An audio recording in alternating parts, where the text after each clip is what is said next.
Hey Tumblr and YouTube. My name is Andrew, and I wanted to do the Christian challenge that I saw on Tumblr. That's the only reason that I started making videos on YouTube. Never wanted to make videos, I just wanted to watch them. Uh, so, I am in my bathroom because I share a room with my stepbrother. He's sleeping in there, and I didn't want to wake him, and we have crappy lighting in there anyway, so I have like five different lights in here, so it's all good. Um, So, the first question on the challenge is my testimony. Basically, who I am now that I am saved and who I was before I was saved. So, I tried this one time and it went really long, so I'm just going to cut it up into little pieces and hope that it's not 15 minutes long this time. Um, let's see. I was born, obviously. I'm here. Uh, around the time I was 3, my parents got divorced because they fought a lot. I tried to break them up when I was like 3. I know that sounds kind of stupid, but I did, and it's kind of it to me. It sounds stupid too, but I did. So after that, my dad, uh, it just affected me. Like my dad wasn't there a lot. I could see him on weekends, and there were some weekends though that he couldn't see me because he had other plans, and so that hurt me a lot as a kid. So I had that hurt. After that, my mom married this guy. I'm not gonna say his name. He was a really good guy while they were dating, and he's still a good guy, but he had an anger problem. So, uh, and he still has an anger problem. So, I kind of emotionally distanced myself when they got married. We still have a really good relationship. It's just weird. Uh, but yeah. So, growing up, I really didn't have that great of a male role model because I distanced myself from my dad because he left, and I distanced myself from my stepdad because he was just an angry person. So uh, I just didn't have a good role model as a male, and that'll play in later in the story. Uh, High school or school in general was just not fun for me. Uh, Up until ninth or 10th grade, I went to this school in this like really really backwoods town. Uh, you can't find it on a map, and they had it was a K through 12 school, and it had like 800 people in it. So Uh, growing up, I was always called like a fag and a queer, gay, and I believe that names are prophetic, and if you say them enough, they will come into being, and that will also play a role later. Uh, so I went through all this, and around 13, uh, I started questioning a lot. Like, I had always grown up in church, so I always knew about God, but I didn't understand having a relationship with Him. I just knew that he was to be feared and he was holy and I was not. And that's just how it was. So around 13, I was just questioning because I was going through puberty and all guys question what's going on. For me, it was different though because I had homosexual tendencies. It happens. But that's one of the reasons why I think that names are prophetic because I was called gay all my life and I ended up acting on homosexual feelings. So around 13, I used to go to friends' houses and we'd be stupid and mess around because a lot of kids do that, or at least that's what I've been told. But not to sound like a freak, they say that it's normal to to experiment that way. I don't think it is honestly, but we're continuing with that. So that happened when I was 13, but I never told anybody that it happened. Nobody knew. And around 15, I left my hometown and moved to a city called Huntsville, Alabama. And I was just all upset because I was leaving all my friends. But I met this guy. Uh, it was in my sophomore year. Sophomore year. So I met this guy, and I'm not going to say his name on here, but uh, we were hanging out a lot. And sorry, my nose itches. And we were hanging out a lot, and he told me that he was gay, and I'd never met another gay person. Because back at home, you didn't tell anybody that you were gay, or you'd probably get like lynched or something. It's true. And so uh, he told me he was gay, and I was like, oh, cool. I didn't tell him that I felt like I was gay because I don't know. I think I knew enough at that point that that was bad. Like I always felt guilty for it, but he asked me out one day, and I was like, I just knocked over my trash can. He asked me out one day, and I was like, okay, let's go out. So that was my first mistake. After a month, my parents found out by hacking my MySpace because MySpace was cool back then. And oh my God, the comments that followed afterwards. It was bad. My mom and my stepdad told me that if I didn't break up with him, that they were going to hire people to hurt him. And I did not ask questions because my dad does, or my stepdad does have connections. I'm not going to go into that because I don't know a whole lot about it, but yeah.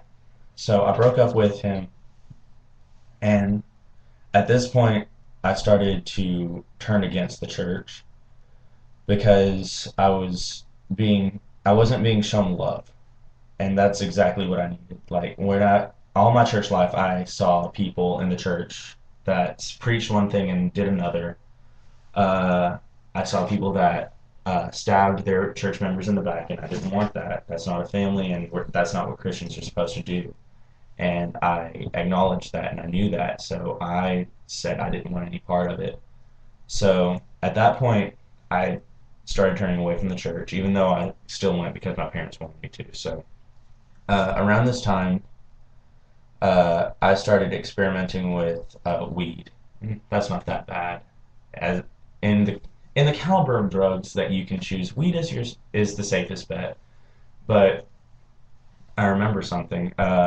My stepdad had told me that he had prayed that if I ever smoked weed, that I would die of like a heart attack or something. I don't know how that works, but he prayed it. And so one night, just to spite him, I went out and I smoked weed because I kind of wanted to see if it would happen. Because at this point, I was very, very depressed because of everything that was going on because of me and my perceived sexuality. And at this time, I was also cutting myself because I had a huge anger problem. Like, I was angry at my family, I was angry at the people around me. I just didn't show it. I was angry at myself mostly, angry at me and angry at God. Because I thought that God made me the way He made me, and that I was supposed to deny these feelings that just came naturally to me because I didn't ask for them. They just came to me. So I wanted to unload on something, and I didn't want to unload on anybody else. So I unloaded on myself. That was my form of punishment. And so, yeah. Fast forward a little bit. I dated a guy named Alan for a while. It was near the summer of my sophomore year. And I went to a youth camp. Sorry, I'm picking up his trash. I went to a youth camp and felt all convicted and tried to do the Christian thing again. So I broke up with, no, he broke up with me because I wasn't talking to him while I was on camp. So that was cool. I was like, okay, whatever. But I had kept a journal of all the things that were happening, like me cutting, me smoking weed, me dating Alan. And one night I went to a party. It was a totally innocent party. There was no drugs, there was no sex. It was a pool party, and I didn't have shorts, so I just jumped in with my pants.